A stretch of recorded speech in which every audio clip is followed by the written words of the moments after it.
pražydo pirmos pavasario gėlytės. O va, įrodymas, kad ne dirbtinio intelekto kūrinys, kai filmuoji ir gėlės juda, skraido visokie paukštukai.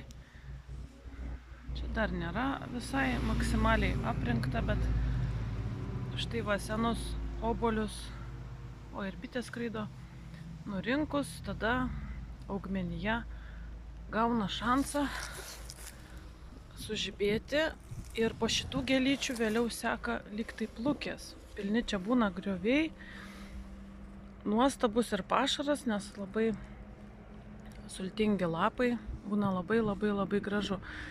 Tai tokiais grožiais gali džiaugtis žmonės, kur gyvena kaimiškiau, gamtiškiau, nes jeigu apsidairysi aplinkui, pas niekas nežydi, nes yra vykdoma asfaltavimo ir skutimo metodologija.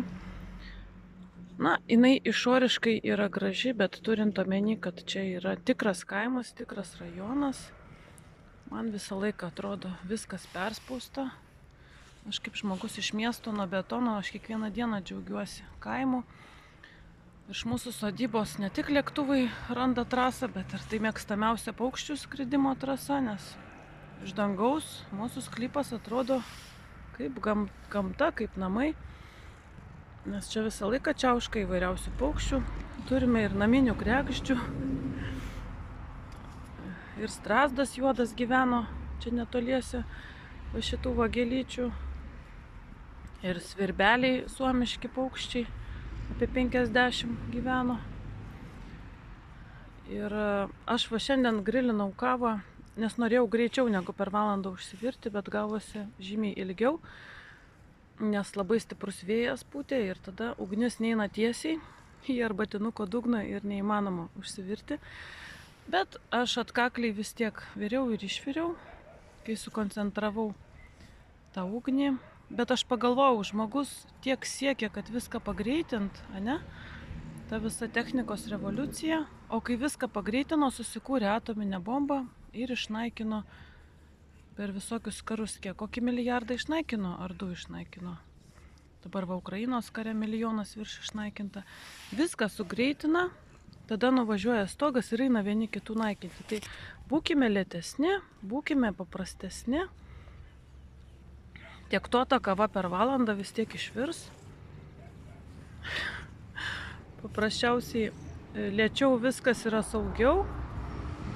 Nes žinokite, tie visi ten greiti virduliai, tai jiegi siaubingai įkaitina, gali užkaitinti laidus. Tai patartina dėl saugumo kuo paprastesnius turėti virdulius, tokią plytelę kažkokią, ir jinai tiesiog užknisančiai ilgai verda, tai mane kartais užknisa, einu ant technikos išradimo, sudedi keletą plytų iš šono ir gaunasi labai puikus pečius, lauke pasigrilino, tai būna 15 minučių, šiandien buvo 1,5 valandos, nes nepasidavė gamta. Ir aš tada pagalvojau, žmogus viską darė, kad ją pažabot, ane? Va tas ir skutimas šitų visų nuostabių gėlyčių yra demonstravimas gamtai, kad aš tave nugalėjau. Pas mus čia gyvena visų rūšių rupūžės. Man ir dėl to nekyla ranka, aš net žinau, kuriuose vietose jos gyvena, nes vieną kartą su mašinka vos neužvažiavau. Ir ne vieną kartą. Viena palei šulinį gyvena, bet vieną kartą ją pačiupo žaltys. Aš įsikišau į gamtą, bandžiau atimti, nereikėjo taip daryti. O baisus vaizdas, žaltys nešėsi mano rupūžę. Tai va, tokių vaizdelių prisižiūrime.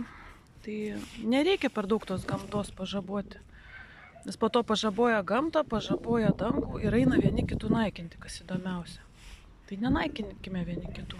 Nes gamta naikini savo namus, tai paskui eini savo rūšį naikinti pagal tą patį mąstymą.